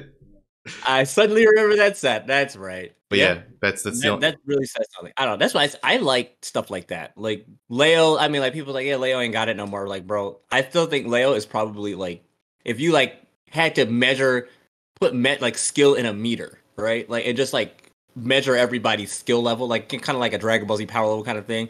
Leo definitely has the highest like meter, like Yeah, no. this, like I don't know, what can you do? Again, we mentioned this in the previous podcast. A lot of Leo's losses, in my opinion, is because he counterpicks himself. Yep. Why? I've been saying this with Ray the entire time. Because, I don't know, like the people in Leo's circle, it's their fault. That's what it actually is. So the people directly in Leo's circle, because they let him do Pyramithra. They let him do Meta Knight. They need to just make him do the things he's going to win with. Like, you know, the people that just keep him on the straight and narrow, that's his friend group, right? They need to keep Pyramithra off of his cursor. Praying on his demise, bro. I hate it, because he's so much better than that. He does not need to play Pyramithra. He's winning. People think Byleth is a high tier or a top tier. That character is a mid tier as hell, right? And the only reason why people think that he's not is because of MK Leo.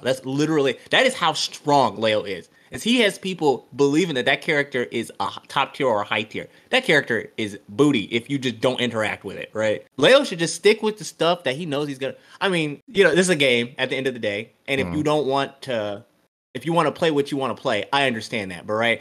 But if we're talking about winning, bro, his friends need to get him off that character. Get him off of Pyramithra. Get him off these like top tiers that he does not need, right? Put him on the Corrin. Put him on the Byleth, even though I hate this character. Hate him playing Byleth because like he's basically handicapping himself. On the Joker, right? Make him grind Joker. Make him grind the hell. There's a Japanese Joker player that's nice with it. Oh, he's crazy, yeah. Subo, bro, that kid is nice with it. But like, you know, what Leo could be doing that. But no, we're on freaking Pyramithra for some reason and just handing out dubs. Straight out handing them out. Well, at Wave Dash, I was hoping I would run into Leo before he put that shit away. Like real talk. I might get my free dub. At Wave Dash, he did not go Pyramithra at all. Really? Oh wait, didn't he win that? He won that, yeah. He didn't go Pyramithra at all. Yeah, exactly. Yeah. You see how crazy that is? Like you don't go Pyramithra and suddenly he's winning? What? Like yeah. I will say though, I disagree with you saying Byleth is mid tier. That character kills you. And like yeah, but if you interact with it, these are characters that Byleth is so incredibly slow, right? Also, now that people aren't just getting mixed up by Nair for free, literally what does Byleth have? Other than killing you with like Nair drop zone forward air or an up B setup, how does that character actually hit you? I mean, Byleth can corner you. Okay, and then you go around her because she's slow as molasses. Then what? Like, you can't just, or you just like bunch her out of the air because it's not like they can burst onto you. Like you can't just jump away from Byleth. And you can just run through her, like, or just forward her out of that. Okay, I guess this is the Diddy enemy. Yeah, it's like knock her out of the air, like. Yeah, we don't. Not everyone has banana and broken air to air. Yeah, I'm here. I'm like, wait, what? What are you saying? Yeah, I'm like, what's going on here? Yeah, I definitely am on the character is like mid tier as hell. Like, and the other thing that is really telling of a character, I don't think that character is mid tier, man. The easy way for me to tell if a character is good is if you cannot find a single other representative of that character in a bracket in top 64. You literally can't, right? Like, it is literally just Leo carrying that character all the way to the top. There's no other representative of that character outside of the one guy in Japan who's also barely doing it. He's not even like getting anywhere near Leo's results. Like that screams mid tier to me. I will say that is one of the reasons why Leo was thriving so well in the beginning of Ultimate. When he picked up Joker, there was no one else doing well with Joker except for him. I mean, to be fair, there were Jokers. Like, yeah, there were Jokers in the top 64 at least. That's a lot of people. Like, that's like, you know, top 64 of a bracket of a major. Maybe not Battle of BC, because Battle of BC was nasty, right? But like, let's say, I don't know, major upset, right? Or collision, right? Where, I mean, it's still nasty, but it ain't that nasty, right? You still can't find a single Byleth in top 64. That's a lot of people, right? That character screams terrible. I think it's also just the character representation, because I think at the beginning of Ultimate, Leo was doing so well with Joker. Everyone just started playing Joker. Like he literally made people main Joker, and then, you know, quarantine happened, all this other stuff happened, and Leo started playing Byleth, and people thought he was sandbagging. Yeah, but then he wins. Yeah, but the people, it's not like people aren't playing Byleth. Like people are playing Violet, but they're just not winning. Not like, as but Violet's not as popular of a character. Yeah, it's not even close. Like that's fair. I think the character. I think Violet generally has some strong attributes, and I feel like enough to be like not mid tier. Not obviously not a top tier. Yeah, it's not top tier. Yeah, clearly not. Definitely not. I think that thing is pushing like. I don't think that's high tier. Like I think that thing is like on the cusp of a high tier, maybe like top of mid tier. I don't think you can rob like that and just skip some key parts of the game and be a mid tier. I mean, that's what mid tier do usually in games is they cheat and then like suddenly you lost. Yeah, but if you know suddenly, okay. But even if you do know, sometimes you just lose against Violet. Dude, maybe it's not a mid tier. Okay, you know, I'm convincing myself off of it. I think it's exposing it. I don't know. I play against that thing and I think in my head, okay, free win. Right? That's what. Whenever I play against Violet players, I'm like, all right, let me run through this free win. All right, but you also play Diddy Kong, bro. Yeah. I also agree with this. That I'm also considering this. I don't have biggest. All right, you know what? I'll give it up. Maybe not mid tier, low high tier. How about that? That's fine. Yeah, that's where I'm at. Yeah. Right, I'll give it up. Low high tier. All I'm saying is I've seen Leo hit people at 40 and they die like multiple times. And it's like. It's not like random people. He's doing this to everyone. No, he's doing it to top players. Yeah. I'll give it up. Yeah, it's not just like, oh, if I just know the trick, then the end. Like, nah, this character just that's it. Like that. It's right? A legitimate. Oh yeah, let me just do there. Oh, you're dead. Oh, down throw an actual mix up in the back, like instant back air, or guaranteed at certain characters. Oh yeah, that's real, isn't it? Down throw bears is real. It's just real, but there's certain. I think there's for certain characters that kill percents, it's not, but like majority of the character cast, it is. Yeah. The real one is because the object of Byleth a lot of the time against characters in neutral is just to corner them, right? So then Leo does like they're in the corner, Nair, they're at 50. He'll do Nair and then drop off the ledge with like a drop zone fast fall forward air and tipper it and they explode at like 60. Like that because that's a situation that often happens because they're cornered. Yeah. As opposed to them getting randomly hit by up B down air or something or up B back air. I think that's the other guy's fault. Side note, why does low high not make sense? No, I'm just reading the chat. They're saying that low high tier doesn't make sense. Like the lower end of high tier. Yeah, so that's what it means. Yeah. Sorry. Yeah. I mean, still, it's still high tier, but it's like still high, I guess. Yeah. But it's like the lower the lower end of it. That's what it means, basically. Yeah, my bad. If I misspoke, I'm sorry. No, I mean it's something a lot of people say, but I feel like some people just may not understand what it means. Yeah. Okay. I mean, I'll give it up. So that is what like having I don't know a lot of people having records on Leo now. I feel like are a big part of his friend group not telling him to stop playing Aegis, right? I think that's a big part of it. But I don't know. I personally respect playstyles like Leo and Sparg0. Not maybe respect, but I give a lot more credit to playstyles like Leo and Sparg0 just because like I don't know, they have to be on it to win most of the time, and the fact that they can beat these top players, moderate like consistency, and still win a lot of these bigger events, as opposed to just having like a consistent record. I don't know. But it's so good. If it wasn't this good, I would. Acola's record is so good. It's actually crazy. Yeah, it's like, and it's like everyone. Like it's not like okay, you just beat random, and it's just first place, right? It's CT twice, Gluto, Proto, Tweak twice, Tsubaki. I know that dude. Valor. I just think it's weird as hell though. Like I think at the end of the day, especially where Sparg0's rank, like how the level that Sparg0 is at, it's hard to be like, oh, this person's better.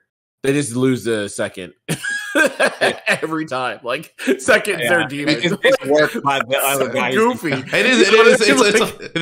This is a hilarious timeline.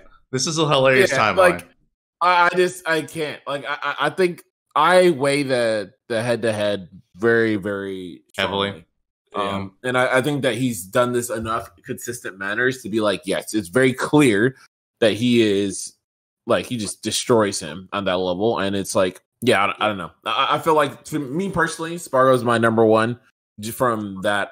From in comparison, like his overall placements, and then that head to head, to me, like that's too strong. I think also, I mean, this doesn't matter at all, right? And I definitely think this is not something that should be ever taken into consideration because it's just straight up bias. But like, this is the literal perfect time for Spargo to be number one, right? Like, because usually he was literally fighting for his life with Leo or Sonics, right? Like, and most of the time it was Leo. And this is the first time where Leo is just completely out of the picture. And this is like, if there was any time for Spargo to be number one, it is literally right now. Yeah. And Spargo himself knows this, which is why if he wasn't number one, he would be I know he's gonna be devastated. Yeah, right? he's gonna be pissed. Like, when will the stars align, right? To be fair, I'm pretty sure the last ranking, the last or second to last ranking, he had a really good chance of being number one as well.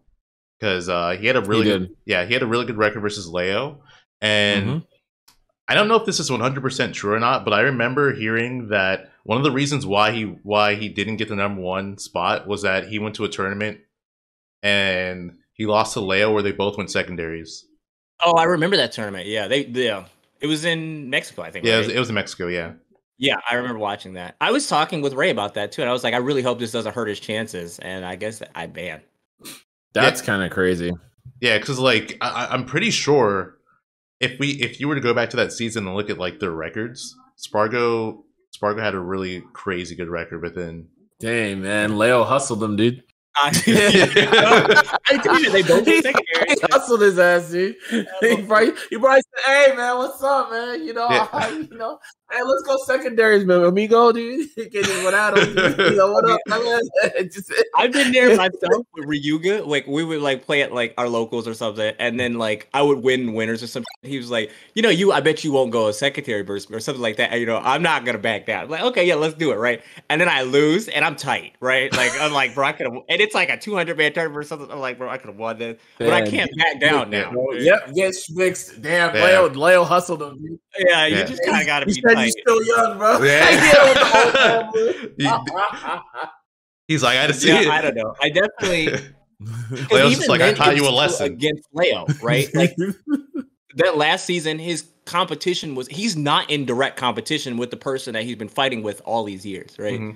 Which is why I think this is the perfect time for him because like he was always right under Leo-ish, and now he's finally above Leo. No contest now, right? This season, there's no contest.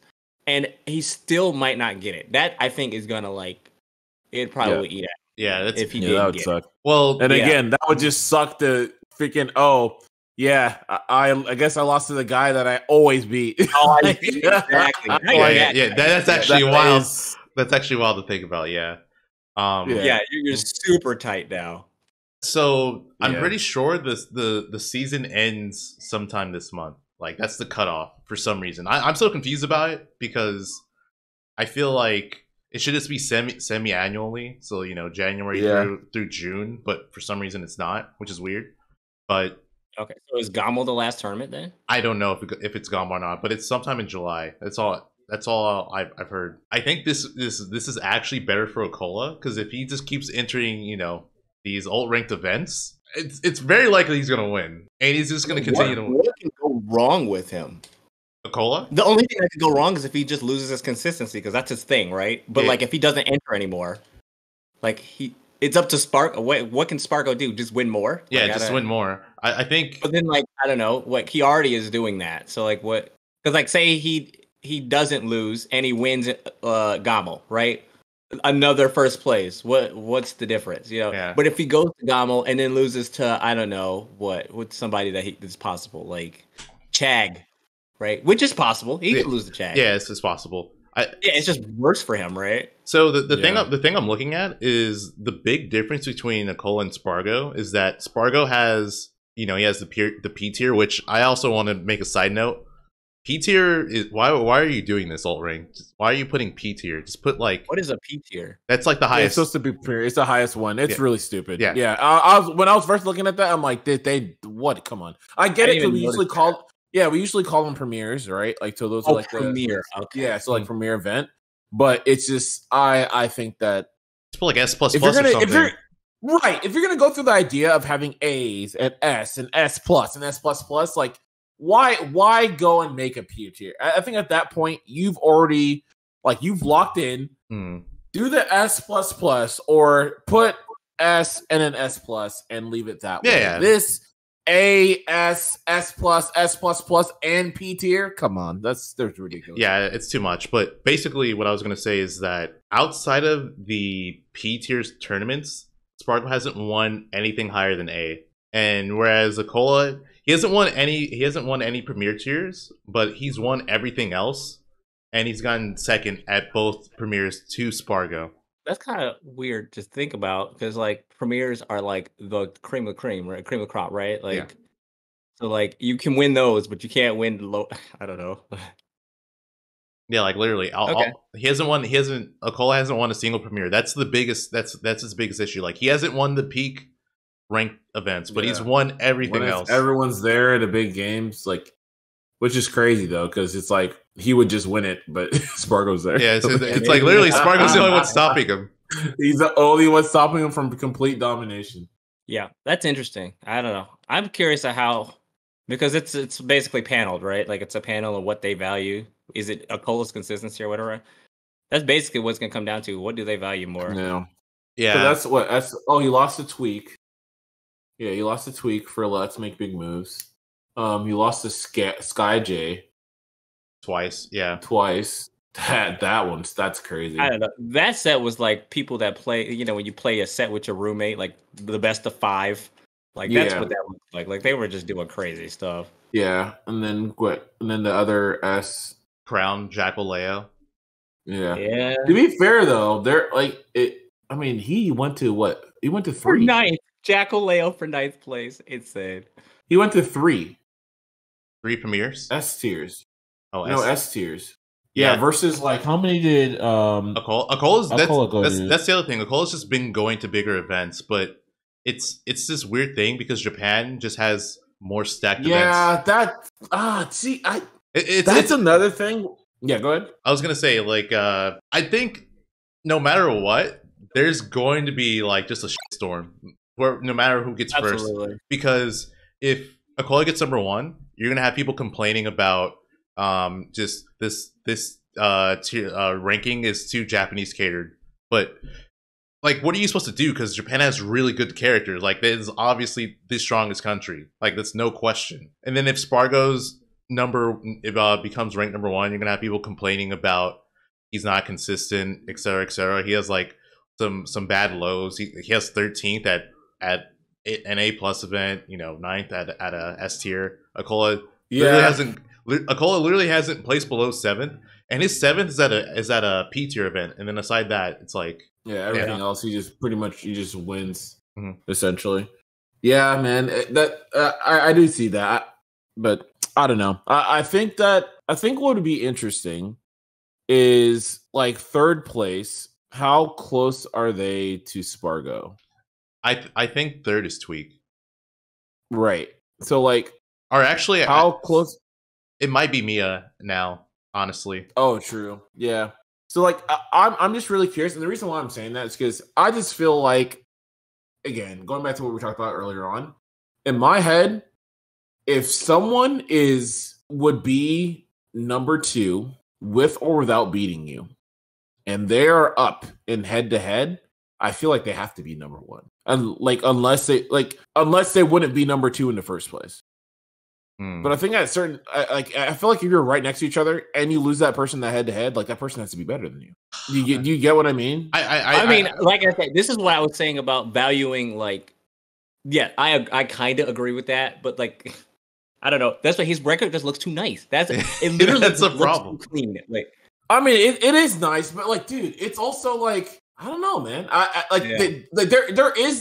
There is this issue where it's like it kind of sucks because, like you said, because it's so Japanese centric, right? Because you have so many top players. I mean, honestly, it's like it's hard to even say that because hey, they're beating all the people. When they travel, they're showing that they are at this caliber. So like they are the best in the world, and they reside in Japan. Mm-hmm. So he gets to play them all the time. So all these tournaments now magically become freaking. Like they're at least A tier or S tiers, just like, and they're like literally to them, they're almost equivalent of a local or something or a monthly, like, and that's broken, man. That's really broken for his set. Like, Not saying that he doesn't deserve to have this kind of caliber, because I mean, the way he's been playing, honestly, he probably could travel anywhere around the world in big events and do the same thing. Yeah. Like he's literally only losing to Spargo. And Mutis. Yeah, and Mutis. But it's like he is losing to Spargo. And it's like the big events. Like, how much do we weigh these big events? Man. Yeah, I don't know. It's definitely. That's a hard one. Like I said, yeah. I personally think that you have to take into account, like, to me, I can't weigh some of these wins on Acola's side the same weight. I don't know. It's like hard to say that though. Yeah, I was gonna say the other thing is let's say Spargo wins his one to two premier events over Acola, but then let's say that Acola won like 10 S plus tier events. Like how do you value those? Because those are still really stacked events, Oh no, absolutely. And then I guess to my point is like, what is like that's the biggest thing here, right? Like I think how much weight do premieres have over S plus, right? Yeah. And yeah, I think that's the thing that we really need to know, because if we don't know that, then it's just very hard to dictate what that is. Yeah. Right. Cause that's the biggest thing at this point. Because look, I mean, how many does he have? He has one. Is it 4? And that's just the comparison with him and Spargo. That's not even all of them. But I'm sure if we go like outside of that, I'm sure Acola has S plus all up, like, or S all around him, right? Yeah, because essentially all the regional events from Japan are going to be S. Yeah, a lot of them. I'm just looking at it right now. Umabura, because I don't think Umabura's on there. He won that. He won Kagura B9. He got third at Mitsuma 11. Surprisingly, not as many as I thought. I think Mia's gone to more events than Acola. At least I'm looking on Liquipedia, by the way, if you're wondering. I think due to the head-to-head, I could definitely see Spargo being over him, just because I thought it was gonna be like a more overwhelming amount of events that Acola went to. Unless again, so I was looking on Wikipedia, so maybe there's more events that were listed. Or what they could be doing is just like they're doing one big annual ranking, and then there's just going to be an off season, which I think would be nice as well.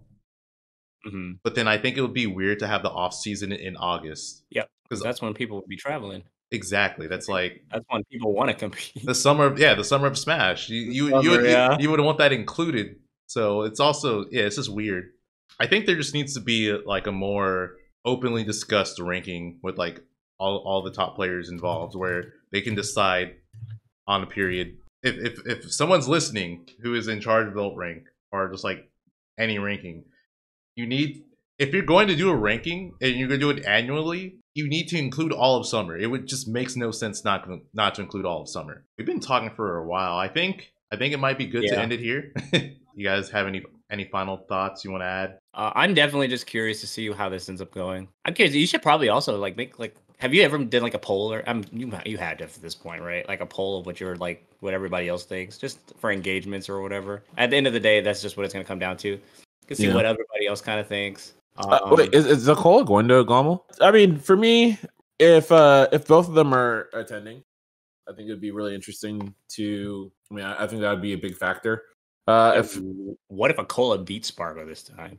That's what I'm saying. That would be huge. Yeah, that'd be huge. I mean, I feel like if he had one against him too, then it's like, okay, maybe he's got so many. He's got the S. He's got all this stuff. At least something that could combat what's going on here. But the fact that it's like anytime there is the biggest events, the events that define Ultimate, and he loses to him, I don't know, man. That's very, very hard when you have. And again, it's not like he beats him. Like it's not like a Mude situation where Mude beat him, but Mude is not number 2. I just feel like if you are in a situation where it would be a debate between you two being first and second, and you're losing the head-to-head that hard, like I feel like it just has to be that person who's winning. I mean, to be fair, also, like I said, it's a vacuum, because, like, I don't know, what if it was, like, some matchup that's, like, okay, like, if you ever do lose this matchup, something's wrong, right? Like, although not because, like I said, he's playing Steve. Like, there's Yeah, no match. exactly. So like, it's just like I don't know. It's like it's not like it's like this huge, clear, very clear. Like, oh, this matchup you lose and whatever. So it's not anything like that. He's played a host of characters against him, and it's like this is all happening at premieres, and it's not like obviously if you look at record Spargo versus Acola, outside of the head-to-head, Acola wins clearly, but it's not like I don't think it's not night and day between the two. If they are, I mean, I don't know. Maybe you guys think it is. I mean, I think some people could argue it is, but to me, it doesn't feel like it's like obviously Acola has a way like he has a better record clearly, but I don't think I don't think it's distance enough to rectify the fact that he has lost to him head to head in this manner. Mhm. I definitely agree. I didn't realize every time Spargo beat Acola, it was at a P tier event too. That's also very significant. Yeah, that's, like, Yes. you know that if you make it to winners or grands, you're winning the tournament because you got a 5-0 record on the guy. Like, what? Yeah, that's wild.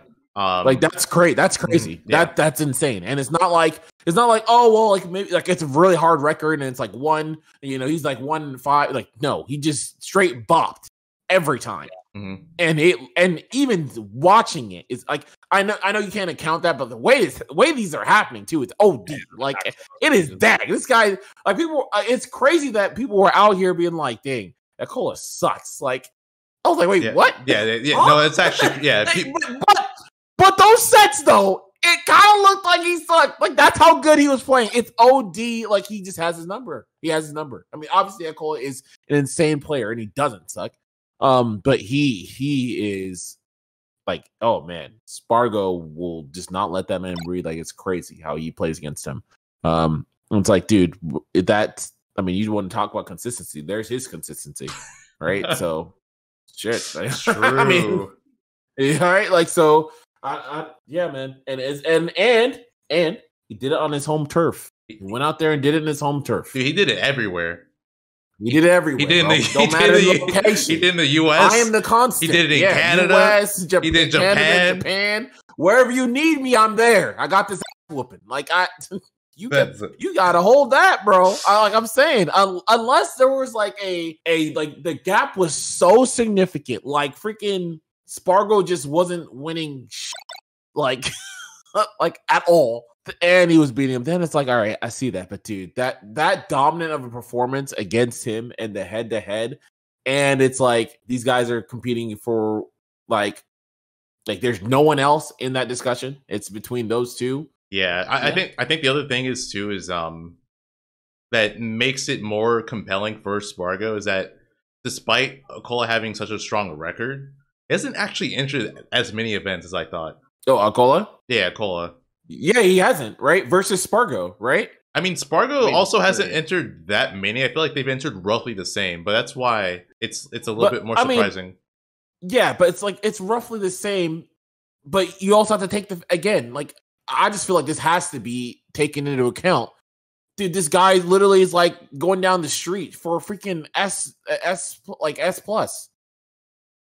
Like, I mean, to be fair, I don't know exactly where these because like Japan's huge, right? I mean, yeah, but I mean, it's not US huge. Like, yeah, that's my point. Yeah. Like, it's not. Yeah, like it's not.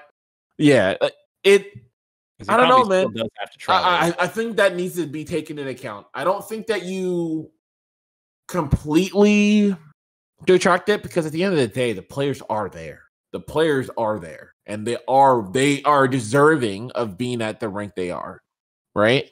But I do think there's got to be something to balance that out because then you just don't win. You just have to be in Japan in order to get like the rank up those kind of wins consistently, right? Outside of premieres, like that just seems like a little off, and I think that's jarring. And I think when these things are so important. I mean, I know we're ending, but that's real quick. But I think these things are so important, right? Because people need to recognize for people. It's not just for these ranks, it's just a rank, right? Obviously, these things come with like getting sponsored, right? Getting opportunities. helping you. If you're a good player, then obviously that's going to help you with your content creation because people want to see the good player play, right? All these kind of things. Like these are really big factors, right? And I'm not saying that I have a better way to do these rankings or anything like that, but I think the things like these really, like, once these things are identified, I feel like they really need to go to bat and figure out something, and quickly, because these things really do dictate the pace for a lot of people worldwide, for their opportunities in Smash, and especially where Smash is right now. Like, people need it. So this stuff matters. This stuff really, really matters for people if they're trying to find a way to do something and like build a career out of this game that they love. So that's my piece on that. Yeah, I want to say, to be fair, that also happened in the U.S. In a lot of cases, in order to be successful competitively, you had to be in the U.S. So now it's just absolutely, yeah, it's just the other side of the coin. Yeah. So yes, 1000%. Well, I think you used to complain about that a lot. Yeah, a lot of players. I mean, like I know Ramses was talking about it too. Like, he's like, man, it's like that stuff has been that way for a long time, right? Mm-hmm. So now you're seeing it now you're feeling the effects of it. It's like, now what's up? Like, this stuff sucks.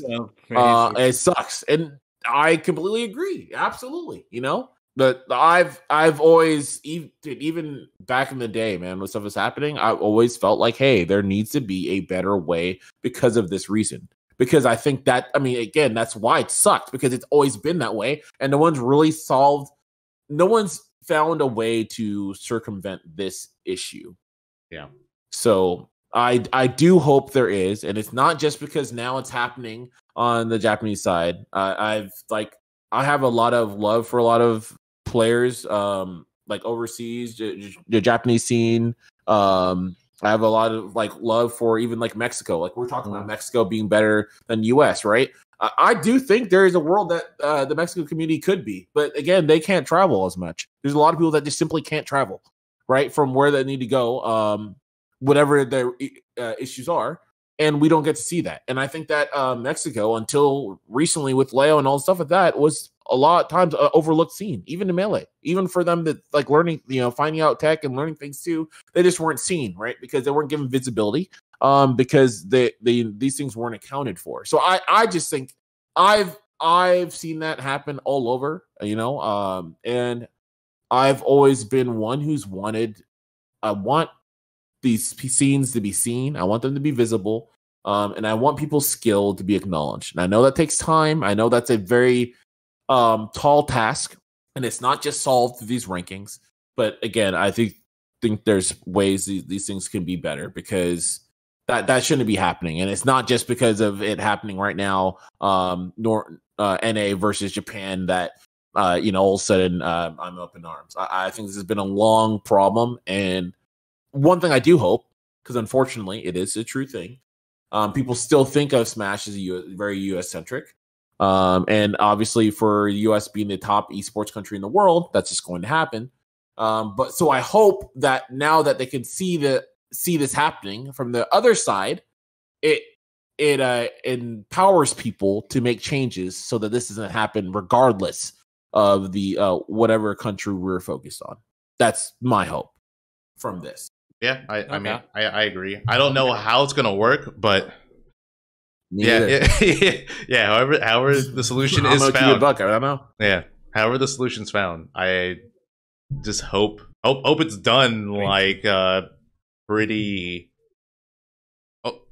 soon in the future, because I think Ultimate and Smash in general is so big now, and it's gonna continue to grow. And it's just we need to have that stuff to acknowledge these players, right? Because like you said, it is getting big. It's becoming more and more global. You're seeing new scenes pop up. A lot of players really focus and doing their thing. And the great thing about it is the more opportunities for people to actually get ranked in different regions, it allows there to be more of a focus on their region. It allows people from those countries to look at sponsorships, because now they're getting visibility here. And it's all good. It is all good for all of us, right? Like you had back in the day, a lot of players in Japanese see that's the only way. They had to come here to, they had to come to 2G events, or, come to Frostbite or whatever. so they could be seen. And then because of that, they were able to get sponsors. You know, these things were taken seriously. They were to blow up. And now that scene has cultivated all that stuff, and they are doing phenomenal, man. Yeah. Going out there in Caribbean, talking to people, talking to Aya, all these people from back in the day, man, these guys used to be in freaking the back of U-Haul trucks. All right. If you guys weren't there back in the day, these guys used to be brought around in the back of U-Haul trucks. I was also. And sometimes these guys were just left. And I know Larry knows because I remember the time at Apex, right? We had to hold them down and get these guys Ubers so they can actually get home in a snowstorm or whatever it may be. When it was snowing, and people were getting help. Ubers were holding up people and telling them they need to pay them more in order to get their Uber to get back to their hotel. That was pure. Yeah, no, those are dark times, bro. Yeah, those were dark times, man. All right. And these guys still did it because they knew how important it was for the scene. And because they did that, and because of the work they did, Ayaha ended up getting a job at Twitch, ended up getting cameras for people, ended up supporting stuff. Womeki was able to build up his stuff on the esports side too. And they are able to cultivate an incredible scene out there because of that work. But I admire that work.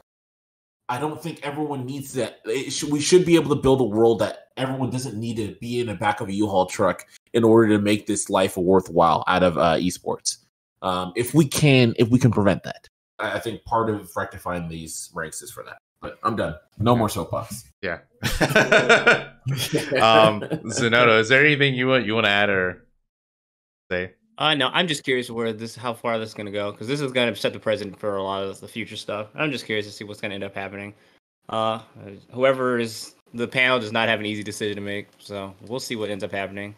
I'm also glad to see all the newer generation, I guess, step up, like kind of people like Apollo Kage, and then even the older generation, so that they still got it, like Z, and Zamba too. Zamba's part of the newer generation. Yeah, we'll see. I'm just curious to see how it's gonna go, and hopefully in a positive direction. Agreed. Yeah, I think on that note, let's end it here. Again, Zinoto, thanks for dropping by. Yeah, man, it was fun. Yeah. It was fun. Yeah.